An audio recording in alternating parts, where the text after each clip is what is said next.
नमो बुद्धाय दोस्तों। सारनाथ में आप सभी का स्वागत है।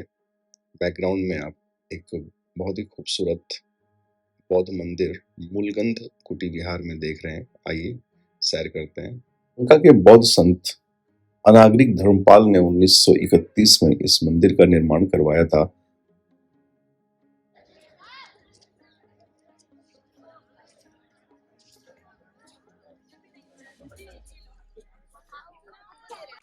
दोस्तों, इस बौद्ध मंदिर के भीतर महात्मा बुद्ध के बॉडीली रिमेन्स या शारीरिक अवशेषों का एक भाग भी रखा हुआ है और दीवारों पर चारों ओर महात्मा बुद्ध के जीवन से संबंधित घटनाओं का पेंटिंग और चित्रांकन भी किया गया है। Guys, this is the place, Sarnath, where Gautam Buddha he delivered his teaching for the first time to his first 5 disciples, and this event is referred to as Dhamma Chakra Pravartan और turning the wheel of law, turning the wheel of religion. और यहीं से बौद्ध धर्म का प्रारंभ होता है, जब बुद्धा ने अपने प्रथम 5 शिष्यों को प्रथम बार उपदेश दिया था ज्ञान प्राप्ति के पश्चात। और इस घटना को धम्मचक्र कौंडिन्य भद्दीय तात्य महानाम और अश्वजीत को उपदेश देते हुए महात्मा बुद्ध।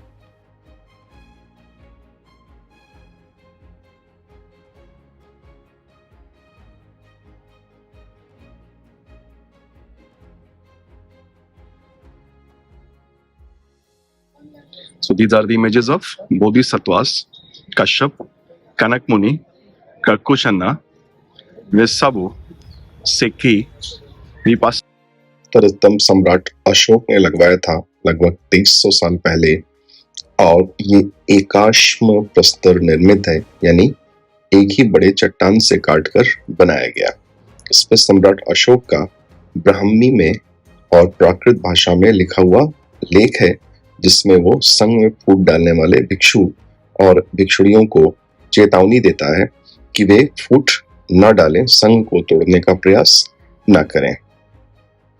इस पर कुछ अन्य लेख भी उत्कीर्ण कराए गए हैं, जबकि पहला लेख स्वयं सम्राट अशोक का है और दूसरा कौशांबी के कुषाण राजा अश्वघोष का और तीसरा गुप्त ब्राह्मी लिपि में लिखवाया गया समित्या सेक्ट के वस्तिपुत्रक स्कूल का। This site is the excavated site at Sarnath, and these are the remains made of baked bricks. This one is the Dhamek Stupa, which is a massive one, and it's cylindrical in shape and made completely of fire baked bricks.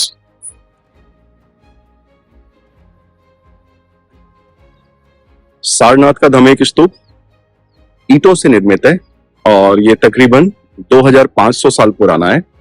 सम्राट अशोक के भी पहले का, जबकि सम्राट अशोक ने इसको enlarge करवाया और उनके बाद कम से कम 4-5 बार इस स्तूपा का एनलार्जमेंट कराया गया और 1500-1600 साल पहले गुप्ता काल में इसको अंतिम रूप प्रदान किया गया, फाइनल शेप दिया गया और इसके लोअर पार्ट पे स्टोन इनकेसिंग किया गया, पत्थर चिपकाए गए, जबकि अपर पार्ट इसका हमेशा से अनफिनिश्ड रहा है और हम नहीं जानते हैं कि ऐसा क्यों हुआ है। इसमें अंड है और बाकी रेलिंग, हार्मिका, वेदिका, तोरण द्वार जैसे कोई भी कंपोनेंट स्तूपा के नहीं पाए जा रहे हैं। धमेक स्तूपा के लोअर पार्ट पे जो स्टोन इनकेसिंग कराया गया है, ये गुप्त काल का है, क्योंकि ब्राह्मी लिपि में इसमें जो लेख उत्कीर्ण कराया गया है, लेख लिखवाया गया है, वो सिद्धमातृका ब्राह्मी के करीब मालूम पड़ता है, जिसका प्रचलन गुप्त काल में हुआ करता था।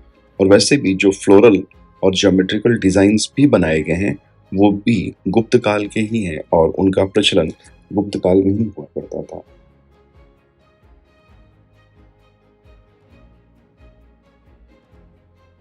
ओम मणि पद्मे हुम, ओम मणि पद्मे हुम बोलते रहिए। दोस्तों, ओरिजिनल एक्सकेवेटेड साइट सारनाथ के पास में ही एक थाई मंदिर बनवाया गया है, जो कि नया मंदिर है, प्राचीन मंदिर नहीं है, और इसमें भगवान बुद्ध की विभिन्न भावभंगिमाओं में मूर्तियों का निर्माण कराया गया है।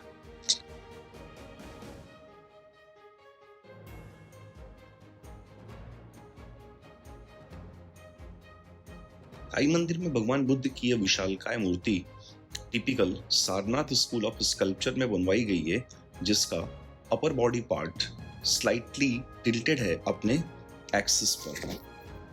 सैंडस्टोन से बनी भगवान बुद्ध की ये अर्थ टचिंग पॉस्चर या भूमि स्पर्श मुद्रा की मूर्ति है, जो इस संकल्पना पर बनाई गई है कि जब वे बोधि वृक्ष के नीचे बोधगया में निरंजना नदी के किनारे ध्यानमग्न हुए तो 49 दिनों तक वे ध्यानमग्न रहे ही, और इस समय मार नामक एक राक्षस उन्हें उनके मूल मार्ग से विचलित करने का प्रयास करता रहा, जबकि बुद्ध टस से मस नहीं हुए। और तो कौन इस बात का गवाह है कि बुद्ध अपने मूल रास्ते से टस से मस नहीं हुए?